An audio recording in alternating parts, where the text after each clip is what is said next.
Benito. Alors, le temps que j'arrive à ressusciter mon PC, sinon toi tu peux l'envoyer la vidéo ou pas du tout, Lazare, non?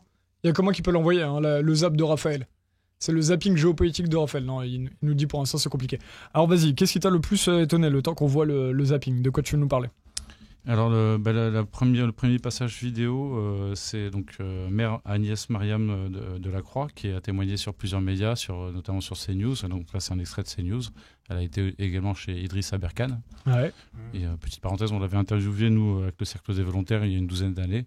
Donc, rappelle ce qu'est le Cercle des volontaires. C'est un média que j'avais créé en 2012 avec d'autres citoyens, un média alternatif. Qui était un des premiers médias libres sur YouTube. Disons on a fait partie d'une deuxième vague. Ouais. Celle qui a eu lieu effectivement dans les années 2010 avec il y avait Meta TV à l'époque, il y avait Agence Info Libre, il y avait tout un tas de médias comme ça que Farid a bien connu. Agence Info Libre, ils sont devenus quoi du coup? Ils n'existent plus. Le fondateur est du côté de Lyon. Il fait du vélo-cross. Ouais. Voilà. Il est passé un petit peu à autre chose. C'était difficile parce qu'à l'époque de trouver on va dire un business model. 30 € le livre, pardon. Nous dit Elisa. Moi j'ai cru que j'avais vu 39, mais effectivement je l'ai pas là sous les yeux. Un modèle économique viable, c'était très difficile pour la plupart des médias alternatifs, donc il y en a très peu qui ont duré. La première vague avant nous, il y avait eu tout ce qui était Michel Colomb, il y avait également. Michel Colomb, ça date d'avant? Ah oui, c'était début des années 2000. Moi, Michel Colomb, je le connais, 2015-2016. Il y avait John-Paul Lepers, si tu te rappelles. John-Paul Lepers également. C'était la télé de gauche, non, comment ça s'appelait? Ouais, la télé rouge, je sais plus quoi, là. Il y avait un point rouge dessus. Bref, il a fait un média, et puis je crois qu'il fait plus rien maintenant. Non. Mais effectivement, il a fait partie des pionniers, donc ceux qui existaient dès les années 2000. Ouais. Voilà. Après, donc 2012, il y a eu effectivement le Cercle des volontaires et un certain nombre d'autres médias. Et puis, on va dire fin des années 2010, début des années 2020, notamment avec le Covid, il y en a eu toute une nouvelle génération. Mais même avant le Covid, Kairos, etc., on fait partie de... À partir des Gilets jaunes, il y en a plein. Même Kairos, c'est aussi plus vieux. Kairos, alors la date justement, je suis en train de faire un annuaire de médias alternatifs. Il faut que je me penche sur le cas de Kairos.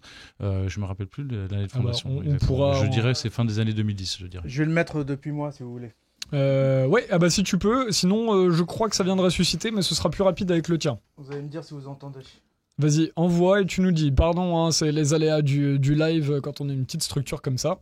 En parallèle, il y a des factions armées qui sont takfiri, c'est-à-dire ce sont des factions terroristes qui sont répertoriées comme étant terroristes par la communauté internationale, qui vivaient à Idlib, dans l'émirat islamiste de Idlib, qui viennent à la faveur de ces combats en parallèle.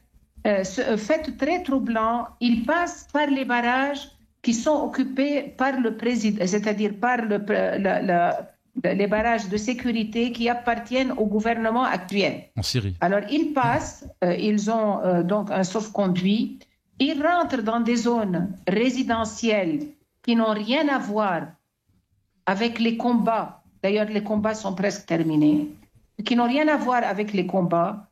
Alors, ces factions rentrent, s'infiltrent en catimini, si vous voulez, mais ce n'est pas très en catimini puisqu'on les voit à l'œil libre. Alors, ils rentrent et alors ils opèrent un véritable nettoyage ethnique. Il y a au moins 1500 à 2000 cadavres qui sont encore dans les appartements. Un déluge de feu s'abat sur le Yémen. Publié par le commandement central américain, ces images montrent les missiles lancés depuis la mer Rouge visant des positions des rebelles houthis, notamment sur un quartier résidentiel de Sanaa.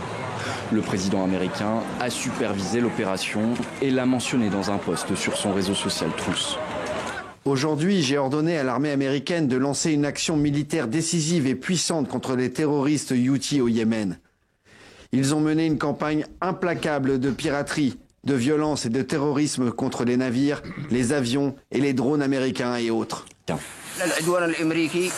L'agression américaine ne nous fait pas peur et nous n'abandonnerons pas Gaza, quel qu'en soit le prix. Le peuple yéménite est différent des autres peuples. Nous sacrifierons tout ce que nous avons pour nos frères de Gaza. En Israël, l'ancien président de la Cour suprême s'inquiète d'une guerre civile après le limogeage du chef du renseignement intérieur par le gouvernement de Benyamin Netanyahou. la colère monte dans le pays. On vous explique. Le 16 mars 2025, Benyamin Netanyahou annonce vouloir licencier le chef du Shin Bet, le renseignement intérieur israélien. Et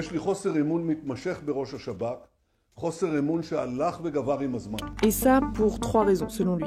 La première, l'affaire du Qatargate.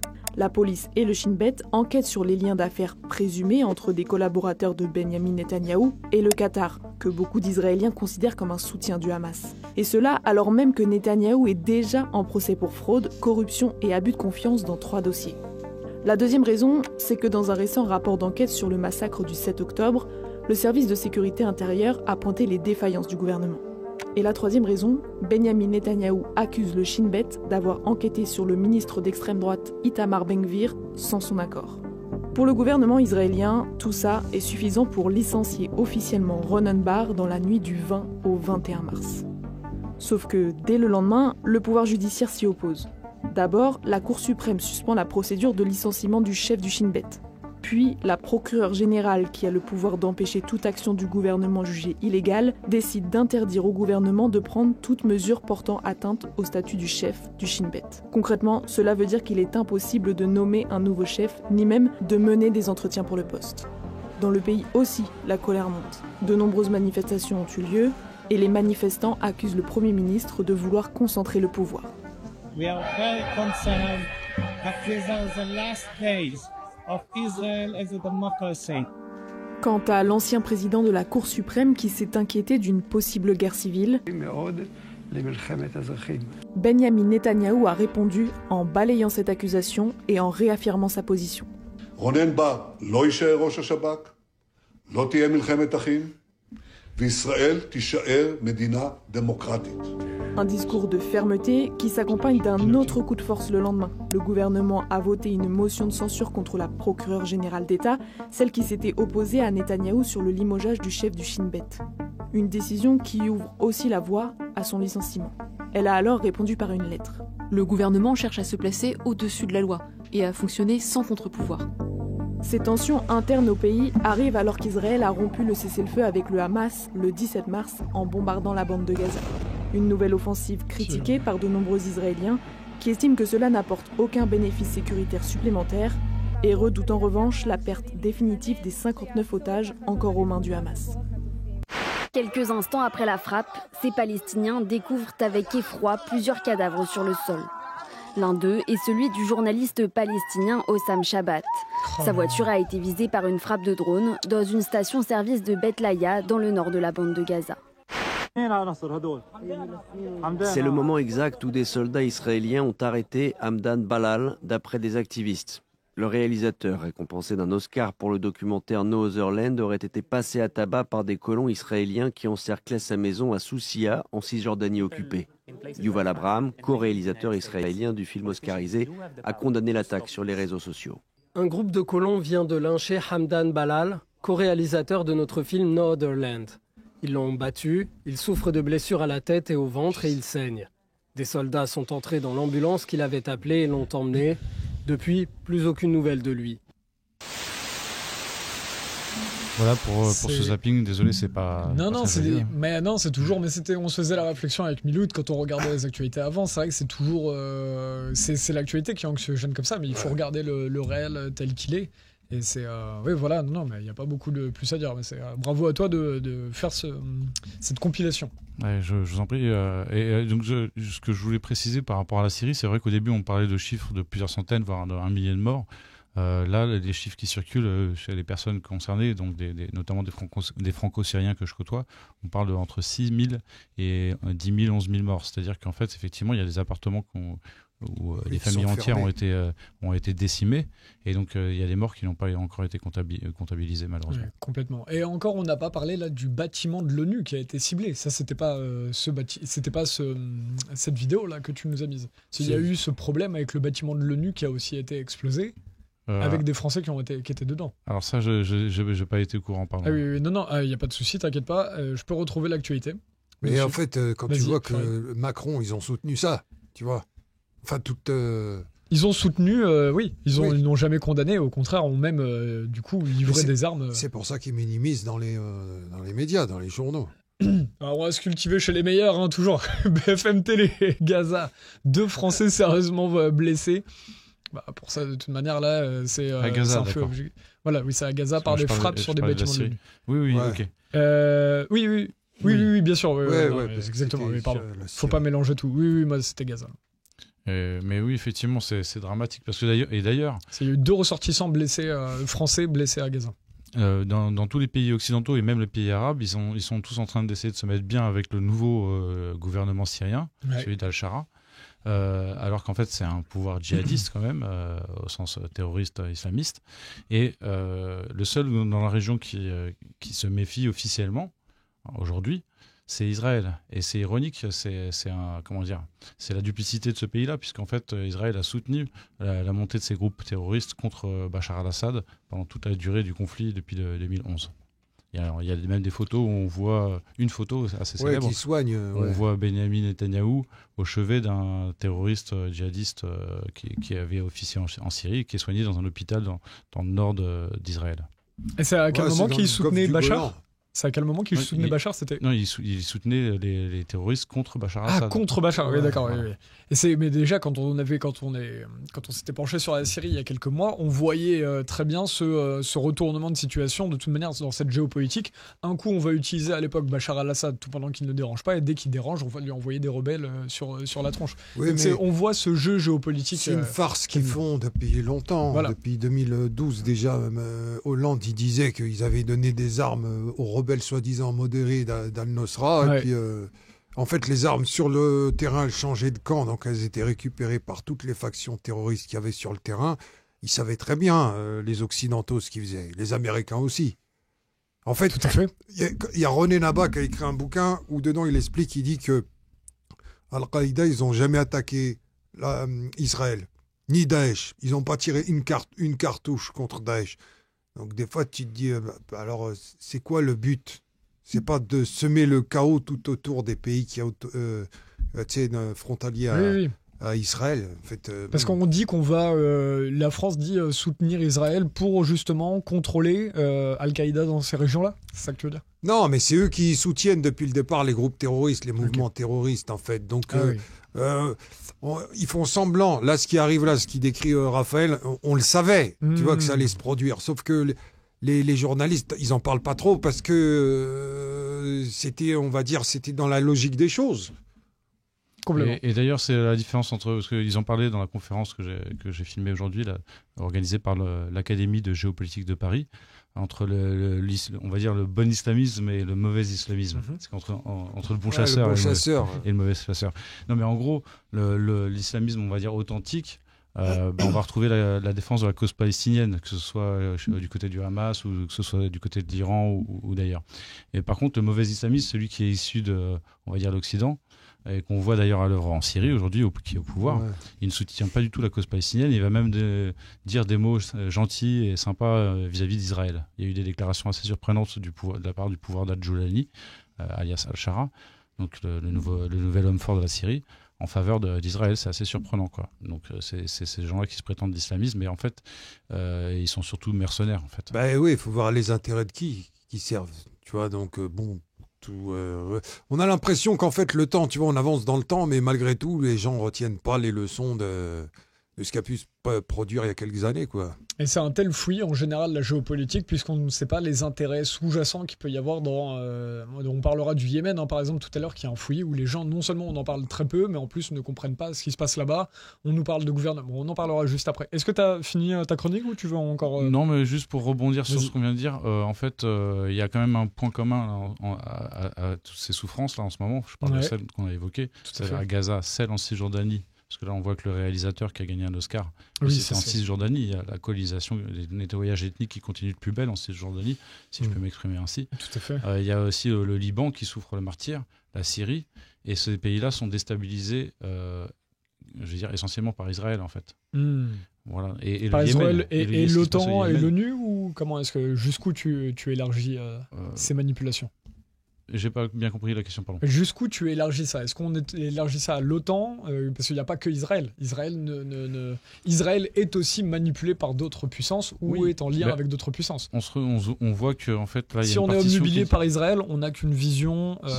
Si on prend la Syrie, effectivement, on voit que l'Occident, pour pas employer le mot de l'OTAN, puisque c'est pas l'OTAN officiellement qui est investi en Syrie, mais c'est différents pays comme les États-Unis sont investis là-bas, la Turquie, c'est des membres certes de l'OTAN, et la France également, et l'Angleterre.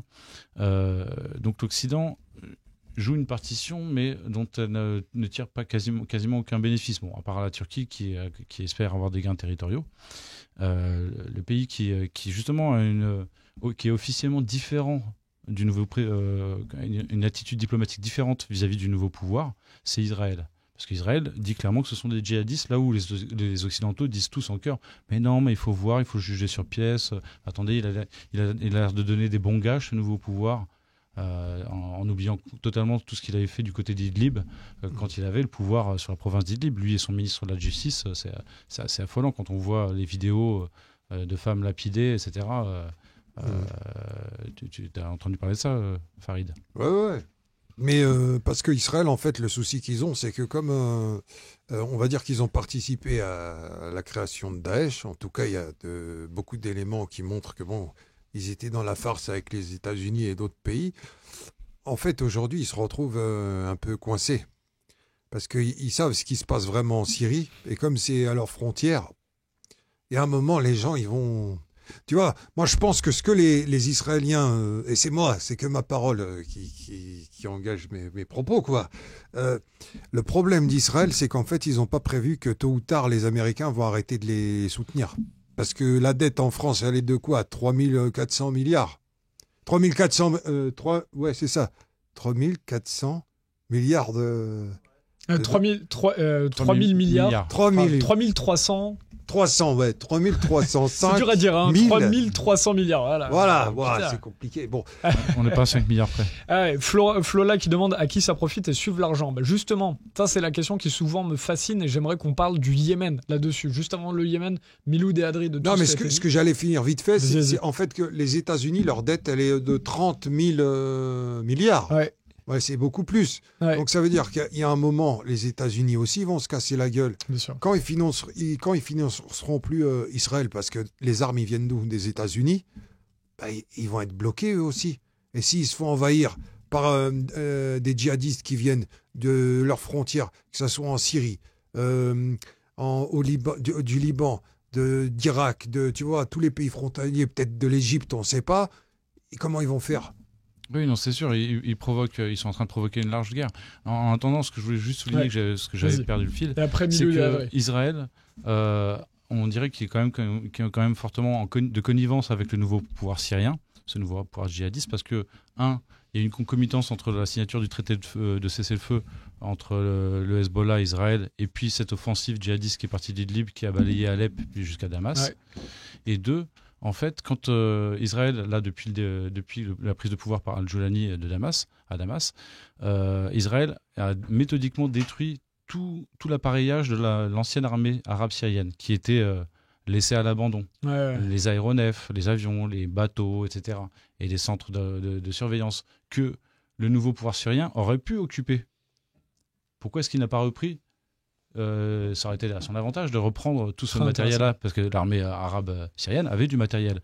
Et donc, si elle ne l'a pas repris et qu'elle a laissé finalement Israël détruire, ça peut vouloir dire une certaine connivence entre donc, le nouveau pouvoir syrien et Israël. Ça, je voulais le souligner. Adri, sur tout ce qui a été dit sur le Moyen-Orient, quel regard tu portes?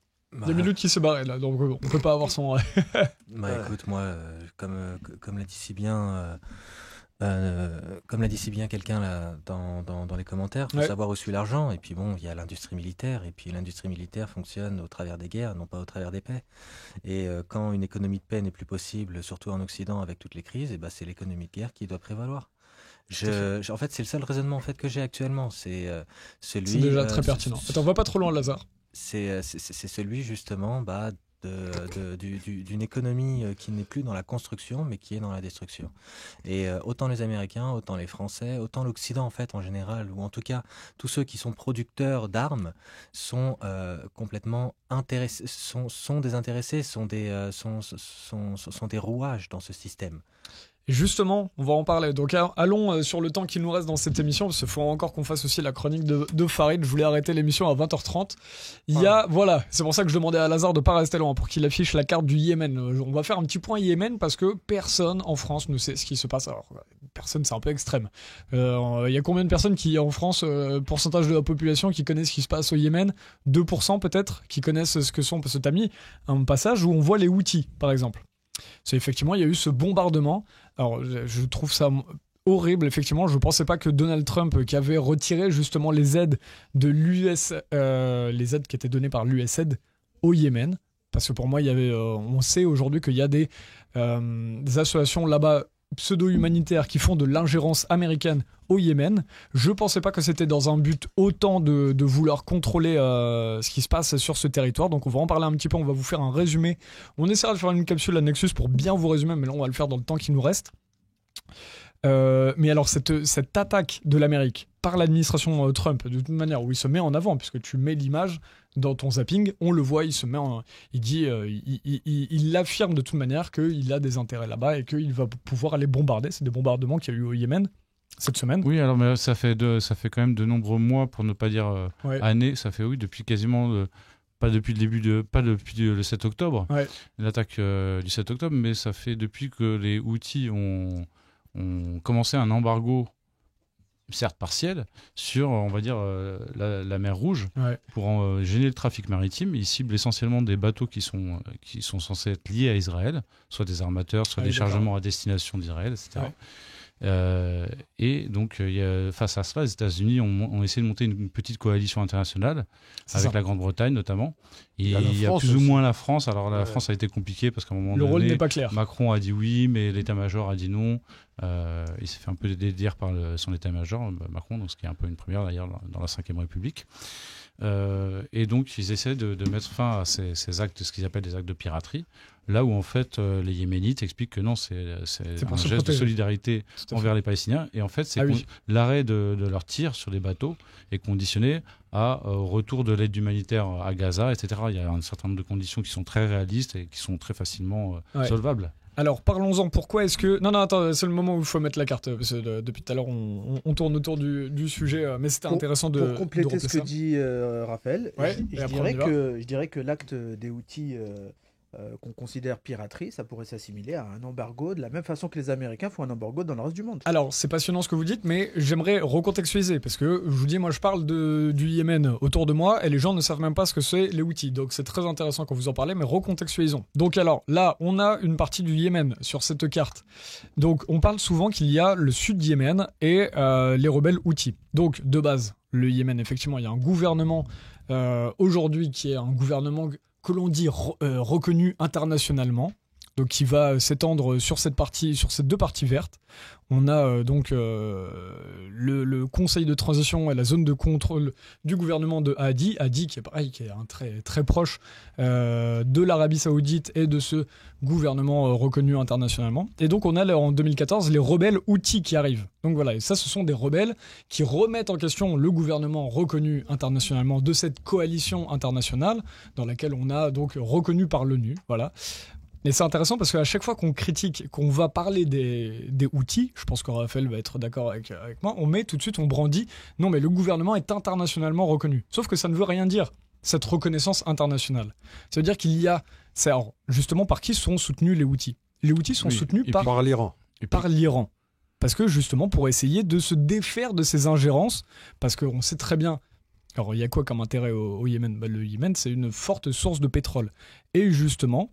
Oui, excuse-moi, vas-y, tu voulais dire. Oui, et puis il y a 40% du trafic maritime qui passe par là en plus. Exactement. C'est une zone stratégique. Avec la mer Rouge et le golfe d'Athènes notamment. Donc c'est pour ça que le sud Yémen est extrêmement important. Et là, ça les embête qu'il y ait ce gouvernement de Sahana qui ait cette partie-là où justement il y a un accès direct à la mer de ce côté-là.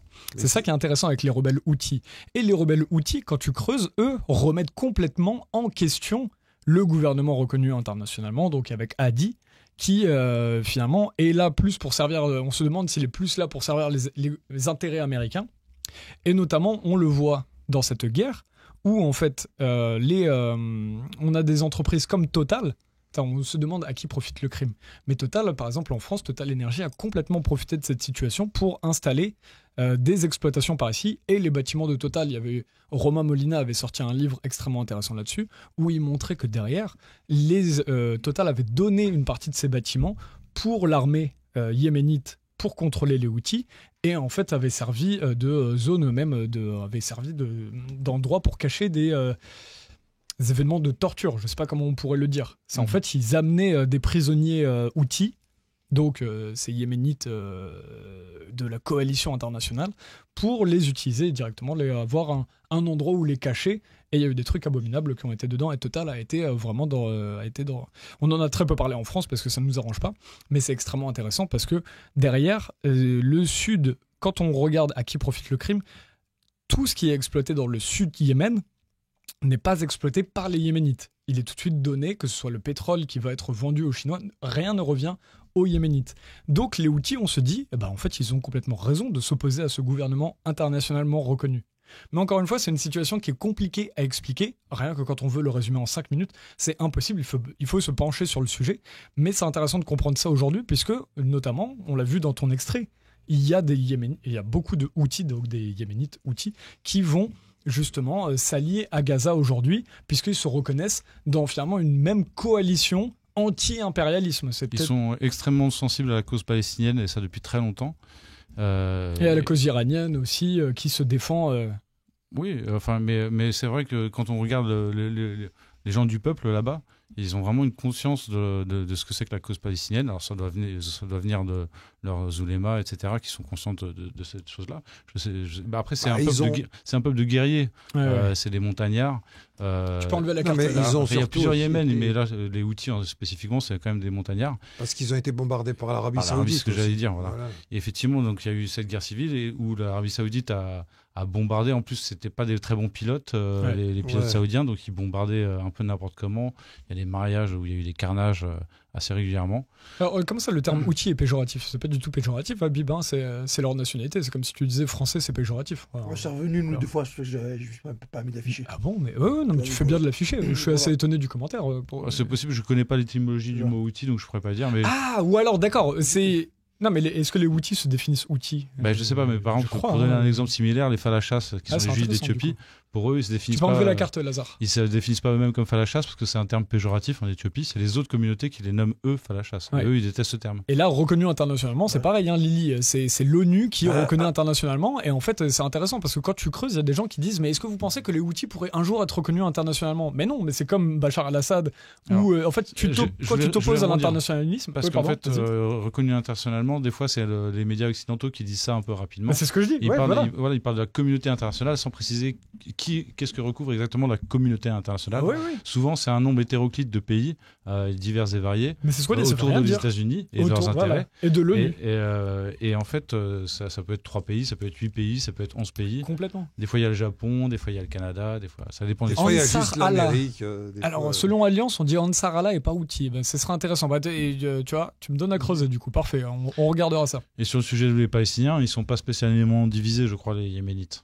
Il me semble que les autres... On n'a pas dit ça, ouais. Oui, non, mais c'est important de préciser que sur le sujet de la défense de la cause palestinienne, ils sont que Houthis ou pas, l'ensemble des Yéménites soutiennent, il me semble qu'ils soutiennent la cause palestinienne. Et à contrario, le sud Yémen est complètement soutenu par l'Arabie Saoudite et les Émirats. Et c'est ça qui est très intéressant. Ah oui, tu regardes ailleurs. Non, tu veux dire il n'y avait pas de... Le nord. Le sud Yémen. Le sud Yémen. Sud Yémen, avec ce gouvernement reconnu, et ça c'est l'Arabie Saoudite et les Émirats. Et quand tu creuses un petit peu plus profond, alors déjà quand tu creuses un petit peu plus profond, tu te poses la question, non je ne vais pas l'afficher, mais quand on se pose la question justement de à qui profite le crime, on voit encore que dans les marchands d'armes, je me suis mis des petites notes, je ne vais pas les afficher, on retrouve Lockheed Martin en tête des entreprises militaires qui vendent les armes au sud Yémen, pour soutenir effectivement contre l'offensive des Houthis. Lockheed Martin, ça vous parle peut-être pas. Ils font pas que des docks.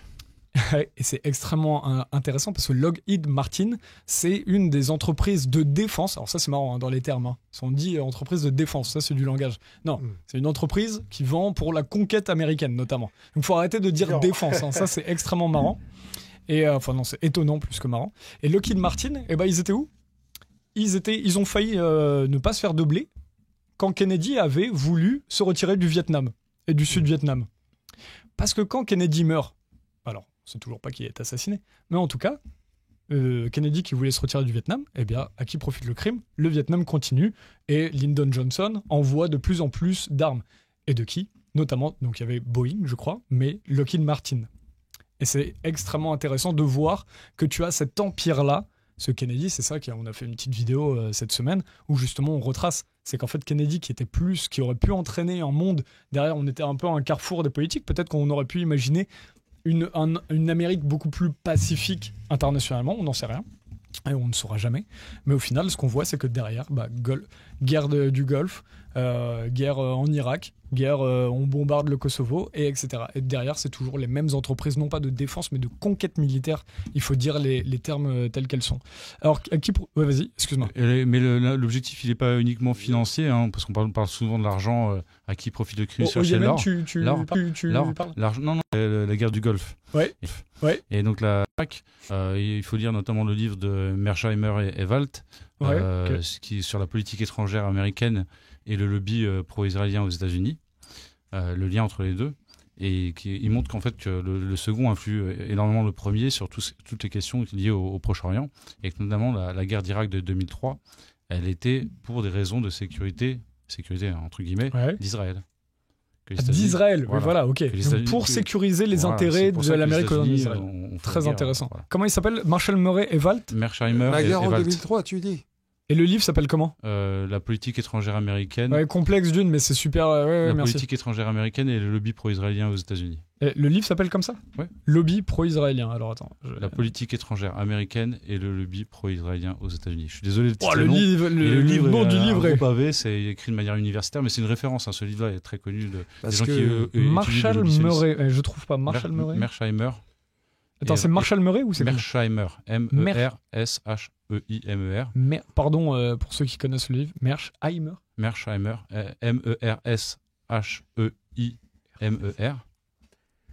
Oui, ça c'est bon pour Mersch. Et ça c'est le premier auteur, et le deuxième auteur c'est Walt, W-A-L-T. D'accord, ok. Voilà, on l'a enfin. On va pouvoir l'afficher. Les prénoms, je me rappelle plus. Mais... Vas-y, Lazare, tiens. Voilà. Mersch. Voilà, ok. Oui, c'est ça. On peut le montrer en gros là, voilà. Lobby, ok, très bien, on ira voir ce livre-là. Il coûte un petit peu moins cher que Devenir Brigitte. C'est pour le petit pic de tout à l'heure, pardon. Lobby pro-israélien et la politique étrangère américaine. Ok, passionnant. C'est une grosse référence, il date déjà, il y a une vingtaine d'années ce livre. Et Stephen Walt, ok, c'était ça où tu disais, d'accord, ok. Et donc il montre que, en l'occurrence, par exemple, la guerre d'Irak de 2003 donc, répondait à une influence du lobby sioniste sur les néoconservateurs américains. Et donc c'était pour des préoccupations de sécurité de l'État d'Israël et non pas pour des raisons d'intérêt américain. Parce que ce sont des universitaires, certes juifs, mais surtout américains. Non, mais parce que pour la guerre en Irak en 2003, en fait, déjà, je crois que c'est en 94-95, c'est Netanyahou qui disait qu'il fallait s'occuper de Saddam. Oui, tout à fait. En fait, quand en 90, la guerre, elle commence en 90. Mais il y a un documentaire, j'en avais déjà parlé une fois, qui est passé sur France TV, ça s'appelle Irak, 40 ans de guerre, quelque chose comme ça. Je ne sais pas si vous l'avez vu. Non, je n'ai pas vu. En gros, il t'explique, tu as Chevènement qui te raconte qu'en 1990, donc tu as François Mitterrand, qui était le président à l'époque de la France, qui reçoit un coup de fil de George Bush, père, pour lui dire, donc on est en août 1990, pour lui dire qu'il prévoit d'intervenir en Irak. Est-ce qu'il veut la France, est-ce que Mitterrand, donc ils sont OK pour faire partie de la farce, quoi, tu vois. Et puis après, en octobre-novembre, tu as l'histoire des couveuses, octobre-novembre 1990. Et puis intervention donc en janvier 91. L'histoire des couveuses, donc pour ceux qui ne savent pas, pour les plus jeunes, c'est donc le fameux, d'abord l'ambassadrice du Koweït aux États-Unis, Et ensuite, ça a été donc George Bush père qui a répété ce mensonge. Des bébés qui étaient pris systématiquement par les soldats irakiens en Koweït, pris dans les couveuses et jetés par terre. Et donc, c'est ça qui a entraîné la première... Mais on va dire le travail, il était fait avant pour faire cette guerre. Donc c'est pour ça que je pense que la destruction de l'Irak, ça découlait même de quand ils font la guerre avec l'Iran. L'Iran, oui. Donc c'est 80-88. Tout à fait. 1980-1988. Et en plein milieu de cette guerre, il y a eu en 1984, si je ne me trompe pas, le bombardement du réacteur 83, je crois. 83. Chirac.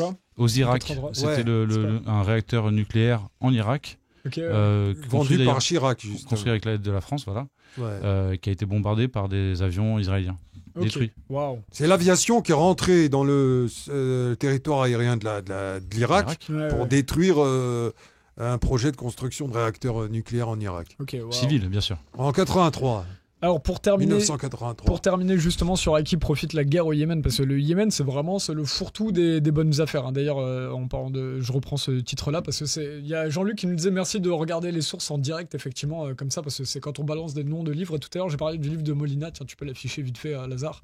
Effectivement, il y a ce livre-là que je vous conseille aux éditions Exuvie de Romain Molina et Boutaïna Farok, Yémen, la guerre des bonnes affaires. Romain Molina qui est un excellent journaliste aussi. Il est très excellent, un des meilleurs de sa génération. Tu peux enlever Lazare. T'as aussi, je te dirais, Michel Colomb, La stratégie du chaos. Michel Colomb, qu'on aime beaucoup, un des premiers journalistes libres comme Raphaël, c'est la génération d'avant, moi. Là. Il a fait partie de ceux qui m'ont donné envie de faire ce métier, Michel Colomb. Je le dis avec grande reconnaissance. Et Marie-Monique Robin aussi, la grande réalisatrice. Moi, pareil. Juste pour le Yémen, je voulais préciser aussi que la France a été co-responsable de l'effroyable embargo qui a touché ce pays. En plus de tout le reste, il y a eu un embargo. Il faut savoir que le Yémen, c'est un des pays qui a connu une des famines les plus dures de ces 20-30 dernières années, là, ce qui se passe, qui a provoqué des millions de morts. Et la France est co-responsable malheureusement de cette tragédie. Ils ont même vendu des armes. Ils ont vendu des armes à l'Arabie Saoudite pour bombarder le Yémen aussi. Et avec leurs frégates, ils ont participé directement à l'embargo. Les entreprises, merci pour les entreprises saoudites. Justement, je vous fais un autre petit... Non, je ne vais pas les afficher, enfin vous pouvez regarder les commentaires, mais j'ai pris dans mes notes, il y a Saudi Aramco qui s'est bien régalé sur la guerre au Yémen depuis 2014. Non impliqués directement dans les combats, la guerre et le contrôle des ressources pétrolières ont affecté les zones les plus riches en pétrole. Donc ça, c'est surtout aussi pour le contrôle du pétrole dans le sud Yémen. Et ça les emmerde bien de ne pas pouvoir prendre la zone de Sahana. Et alors ça, c'est ce qui m'a étonné presque le plus, c'est l'Emirates Group, qui est très connu, groupe Emirates, de la compagnie de vol notamment. Et alors ça, c'était pourquoi? Qu'est-ce qu'ils ont fait, eux? Donc pareil, impliqués indirectement dans l'exploitation de la guerre. DP World, un autre géant émirati de la logistique responsable de plusieurs ports yéménites. Pourquoi? Parce que l'Emirates Group, ils ont aussi des ports. Ah oui, ils contrôlent le port d'Aden. Alors attends, le port d'Aden... Ah oui, donc le port d'Aden, c'est le port principal qui est... Non, c'est le port qui est sur le golfe d'Aden. Ok. Non, mais donc on voit bien ces volontés de contrôler les ressources du Yémen et ça ne sont pas. Et ensuite, les États-Unis envoient des agences humanitaires là-bas en disant maintenant qu'on a fait la guerre, on va réparer, parce qu'effectivement là-bas il y a aussi une invasion ils ont eu une épidémie de choléra qui était abominable. Le Yémen est dans un état horrible. Mais derrière, là, ces agences humanitaires, il faut se demander la part d'ingérence qui est faite. Et ça, malheureusement, c'est quelque chose qu'on n'aura jamais autant d'informations que les agences de renseignement. Est-ce que Raphaël se rend sur place Raphaël, parfois, tu veux un billet pour Sana pourquoi pas, ce serait un très beau reportage à faire. En plus, non, mais c'est vrai que paraît-il que les Yéménites, comme beaucoup de peuples, c'est un peuple très accueillant. Est-ce que tu as une question pour toi, Raph? Est-ce que tu as l'occasion de te rendre sur place? C'est ce qui vient de... ça fait un moment que j'ai pas été faire un reportage sur place. J'avais été effectivement au Liban et en Syrie en 2015. Après, le dernier reportage que j'ai fait in situ, c'était en Guadeloupe. C'était moins risqué, mais c'était pour un sujet sensible. C'était l'anniversaire d'un massacre qui a eu lieu là-bas en mai 67. où entre les chiffres varient. On parle de jusqu'à 200 morts, des grévistes noirs qui ont été tués par la gendarmerie blanche de l'époque.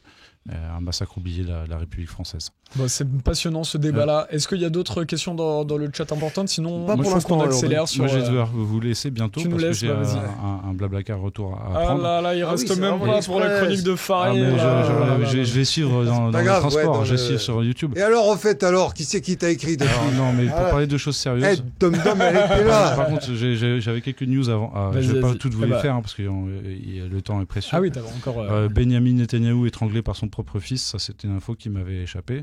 Bon, c'est pas forcément très important, mais comment ça a eu au moins le mérite de faire. Son fils l'a étranglé. Je t'ai envoyé le lien, c'est dans les liens que je t'ai envoyé, tu pourras regarder.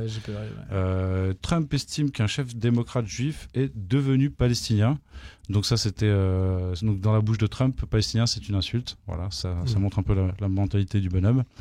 Une photo que je vous ai montrée aussi en Israël de Gabriel Attal en compagnie de Guillaume Kasbarian, Priska Tevno qui était l'ancienne porte-parole du gouvernement.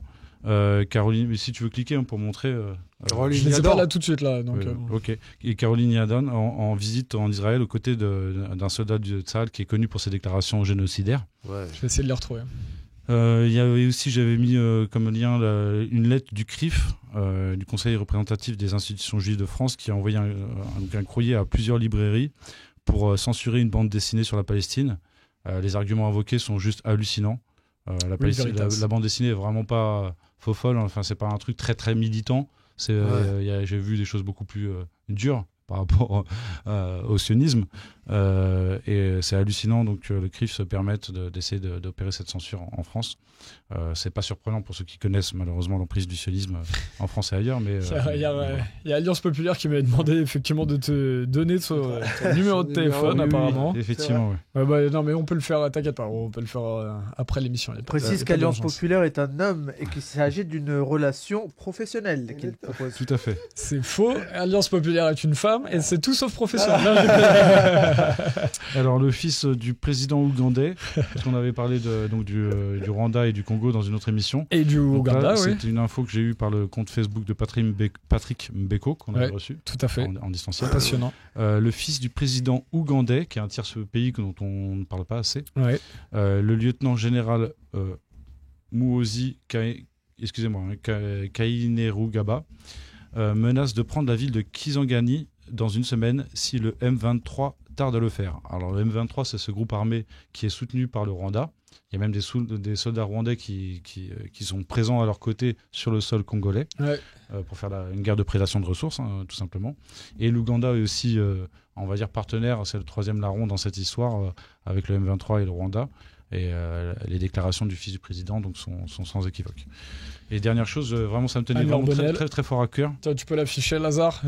La dernière, au moins j'arrive à la voir. Voilà, ça me tenait à cœur. Anne-Laure Bonnel, malheureusement, qui a annoncé être atteinte d'une maladie grave. Donc grande réalisatrice qui avait fait un superbe documentaire sur le Donbass. On en a parlé en début d'émission sur l'Ukraine.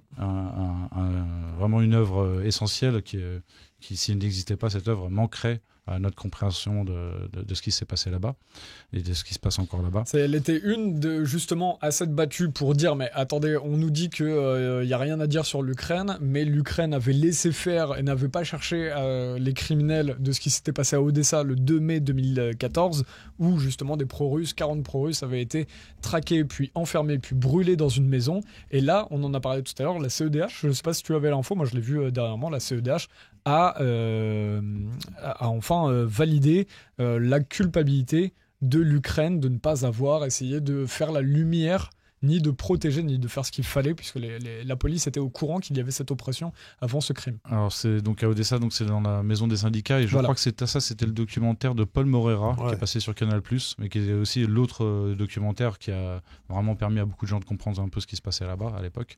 Donc celui d'Anne-Laure Bonnel était plus du côté du Donbass, si je me trompe pas, elle n'a pas été à Odessa à l'époque. Ouais, parce que le documentaire de Paul Morera, c'est Ukraine, les masques de la révolution. Mais en tout cas, il parle de la maison des syndicats. Elle avait été extrêmement condamné pour, même en 2022, avoir rappelé cette histoire, alors qu'aujourd'hui, donc 3 ans plus tard, on voit la condamnation. Parfois, la justice, c'est tellement long, et entre-temps, on passe pour des complotistes ou je sais pas quoi, alors que la justice, à la fin, dit « Ah bah non, en fait, vous avez raison ». C'est surtout qu'il y a eu, effectivement, merci, tu parles, ça a été très, très dur pour Anne Orbonnel et pour quelques autres, mais notamment pour elle.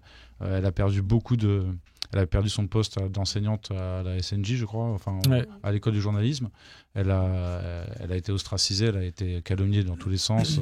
Et voilà, comme beaucoup de lanceurs d'alerte, ça a été très très dur. Intéressant ce que dit Paty. Le stress implique souvent un cancer. Et c'est vrai qu'on en parlait, on voulait parler du journalisme. Je pense qu'on n'aura pas le temps là, mais on en parlera peut-être la semaine prochaine. Mais on voulait parler du journalisme et du stress qu'il y avait. Parce que même nous, on véhicule du stress. Et nous-mêmes, on est soumis en tant que journaliste au stress. Et il faut faire attention à cela. Parce qu'on peut pas. Nous, on voit beaucoup de journalistes indépendants qui finissent en burn-out. C'est pour ça que je suis parti dans la Creuse. C'est pour pouvoir respirer. Non, mais c'est vrai. Là, je vous fais rire. Mais c'est sincère. En vrai, c'était la raison peut-être numéro 1. C'était ça. Tu voulais fuir la vie en ville. C'est-à-dire qu'une fois fini ma journée de travail, j'avais envie de pouvoir regarder quelque chose de beau. Tu m'étonnes. Aller dehors. Tu verras plus la Tour Eiffel. Hein. Mais donc, tu connais. Non, mais il voit plus beau. Hein. Anne Orbonnel, un arbre est plus beau que la Tour Eiffel. Anne Orbonnel a fait aussi un documentaire aussi sur ce qui s'est passé au Haut-Karabakh, donc Azerbaïdjan. Un très très gros travail où elle a été quasiment une des seules journalistes occidentales présentes. Il y a eu des massacres encore une fois. Tout à fait. Et ce qui s'est passé d'ailleurs en Syrie, moi j'ai vu des vidéos. Là, ce qu'on a montré dans Zapping, c'était horrible, mais c'est extrêmement soft par rapport à ce que moi j'ai reçu sur Telegram et sur d'autres canaux. Il y a des égorgements de soldats vivants. On serait revenu en Syrie dans les années 2013, 2014, 2015, à l'époque où il y avait des vidéos comme ça qui circulaient beaucoup. C'est dramatique. Et ça fait partie de malheureusement, c'est une stratégie de guerre. En fait, ils diffusent après ces vidéos-là sur les réseaux sociaux. C'est les combattants qui font les exactions, qui les filment eux-mêmes, et ils diffusent ça pour faire peur en fait aux autres populations, que les autres populations fuient. Merci Raphaël d'avoir pris le temps là et super, hein. Encore une très bonne chronique géopolitique comme on aime. Donc soutenez Anne Orbonnel, elle a fait un appel à soutien, allez sur son compte Twitter, sur sa page Facebook, soutenez-la, elle a besoin de soutien. Soyons présents parce qu'on a bénéficié beaucoup de son travail gratuitement. Moi je dois bien avouer que je fais partie de ceux qui ont regardé ça gratuitement. Là elle a besoin de nous. Soyons là. Il faut si on est des citoyens alternatifs dignes de ce nom et qu'on a quelques euros qu'on peut donner, c'est le moment. C'est clair. Juste avant que tu partes, on voulait absolument avec Milou de parler parce que la semaine dernière il y avait eu un petit couac entre nous sur la petite chronique. S'il y en a qui sont pendant le live là, qui avaient vu ça, voilà, on en a parlé après avec Raphaël puisque effectivement on était sur une chronique différente de d'habitude. Et qui, on va pas re-rentrer dans tous les détails parce qu'on n'aura pas le temps là, mais on respecte les travaux des uns et des autres, c'est ce qu'on s'est dit au téléphone. Oui, tout à fait, moi j'aurais dû peut-être plus vous avertir, certainement plus vous avertir. Mais après ça vient sur le problème, c'est vrai que ce qu'on voulait dire, c'est aussi que quand on prépare pas assez les émissions, ça c'est vrai, Marco, des fois on essaie de préparer, lui il déteste préparer. Donc c'est vrai que ça donne pas une envie de se préparer derrière, mais toi tu nous envoies des fois les chroniques en amont et on les regarde pas du tout, on les regarde pas ensemble, on n'en débriefe pas avant, et puis même on parle de tes sujets avant que tu les fasses même dans la chronique géopolitique, donc c'est pas facile pour toi non plus. Donc c'est vrai qu'il faut qu'on arrive à se caler aussi sur un truc comme ça. Moi ce qui m'a intéressé dans la conversation qu'on a eue au téléphone, tu m'as dit, alors c'est vrai qu'à l'antenne j'étais peut-être un petit peu virulent sur la manière, alors moi je l'ai pas senti comme ça parce que je voulais vraiment justement que tu nous amènes dans ton monde. Mais bon, visiblement, effectivement, même Miloud m'a dit je trouve que tu l'as rembarré un petit peu, c'est pas le but. Et on a les images là. On pourrait remettre les images de Serge. Non, mais c'est intéressant. Non, mais en fait, en vrai, pour moi, il n'y a pas de problème. C'est intéressant. L'essentiel pour moi, on se l'est dit hors antenne, et pour moi, c'était très agréable de pouvoir échanger. Sur le fond du problème. C'est passionnant là-dessus. Moi, j'ai pas les talents de Farid Alouès pour l'humour. Voilà, c'était quelque chose de très différent. Tu m'attendais sur une chronique géopolitique, j'ai fait quelque chose de très très différent. Et ça s'est passé comme ça. Maintenant, il y a vraiment pas mort d'homme. Mais mais c'est intéressant d'en parler. Pour ceux qui n'ont pas vu nos discussions hors micro, on fait aussi un live pour ça, pour prendre le temps de parler de ces petits trucs-là. Et t'as pas le temps. Il faut on a les images de la discussion. Il n'y a pas de souci pour mettre les images. Pour ceux qui veulent aller le voir, il a été choqué par la vulgarité des propos à un moment donné. T'avais été choqué. Non, mais je suis choqué même quand Farid, t'as vu ce kiffé. Il nous disait, si c'est comme ça, je vais travailler pour BFM. Hein. Qu'est-ce que c'est que ça? Ça, je pourrais jamais prononcer cette phrase-là. Et ce qui est intéressant, non, par contre, ce qui m'a intéressé dans ce que tu m'as dit au téléphone, c'est mais par contre, quand on n'est pas d'accord comme ça, on pourrait voir différemment, surtout comme disait Miloud, quand on est au micro, faut faire attention à pas dire n'importe quoi. Alors nous, c'est vrai que c'est un truc, c'est très libre, c'est comme entre potes presque. Exactement. Ici. Mais je suis d'accord avec toi et c'est là où je t'ai répondu. C'est vrai qu'au bout de 2h30, c'est le défaut de faire des lives de 3h30. Même là, j'en peux plus. Là, tout de suite. Si là, quelqu'un me fait un mauvais tacle de trucs, là, je pars en... Je cherchais une mauvaise blague à faire, mais je trouve pas. Alors, c'est pour ça que la chronique de Farid, au bout de 3 heures d'émission, je vous jure, j'en veux pas du tout. Je voulais... mais là, c'est un épisode complet de Goldorak, là, donc... c'est parfait. Ma mère s'est barrée du dernier live parce qu'elle m'a dit, quand j'ai vu ça, je me suis dit, le Romain, il va partir en couille, il est trop fatigué, il est mort. Donc, quand elle a vu quoi? Non. Quand on commençait à... Non, pas ta chronique, non, t'inquiète, non. Non, ça, elle regarde pas du tout. Ouais. Mais voilà, non, mais c'est cool de pouvoir en parler au micro aussi. Donc, c'est cool et voilà, c'est cool de pouvoir se dire les choses. Et puis, je rappelle que dans une semaine, donc, normalement. T'es viré, oui, tout à fait. Monsieur Lombard, l'acteur de Camelot, qui sera avec nous. Génial. Jean-Robert ok, ouais. Je vais essayer d'être là à tout prix vendredi prochain. Je serai pas là la semaine, mais j'espère qu'on sera là pour le. C'est ça, Sabrina qui nous dit merci d'être revenu sur l'incident. Forcé, c'était pas très malaisant non plus. Ah oui, un peu énervé. Ah bon, pardon. Non, mais c'est bien. Mais c'est t'as bien fait d'en parler. On en parlait en émission. Moi, c'est vrai que si Marco gère le live, moi, j'ai pas spécialement envie de gérer l'émission là comme ça. Mais quand c'est moi qui ai le truc, c'est moi qui dois tenir les rênes de l'émission. C'est comme ça qu'on fait un truc. Ouais, c'est pour remettre du contexte. Si quelqu'un veut prendre ma place, avec grand plaisir. Il y a pas de. Comme ça, moi, je peux aller faire des étirements et tout des fois pendant que Marco prend le micro. Non mais sans déconner, voilà. Bon c'est cool. Mais tu vois, si ça peut mettre des gens mal à l'aise, effectivement, c'est pas le but de ce qu'on veut faire. Merci Rafa en tout cas. Merci à toi Romain. C'était important pour moi d'en reparler aussi. Écoute, avec rentre bien. Salut Dom Dom. Bravo pour ton boulot Raphaël. Alors, merci beaucoup. T'as écrit à Raphaël. T'as écrit. Ça s'est pas fait avec Dom Dom. Il y en a qui ont dit des saluts de la Creuse, hein, donc t'as des amis, t'as des voisins. C'est vrai. Et tu vas pouvoir laisser la place à Marie-Charlotte qui va enfin pouvoir. Il n'y a pas assez de femmes dans cette émission, de filles, de femmes. Tu vas, salut Raphaël. Salut. À bientôt. Ouais, bien.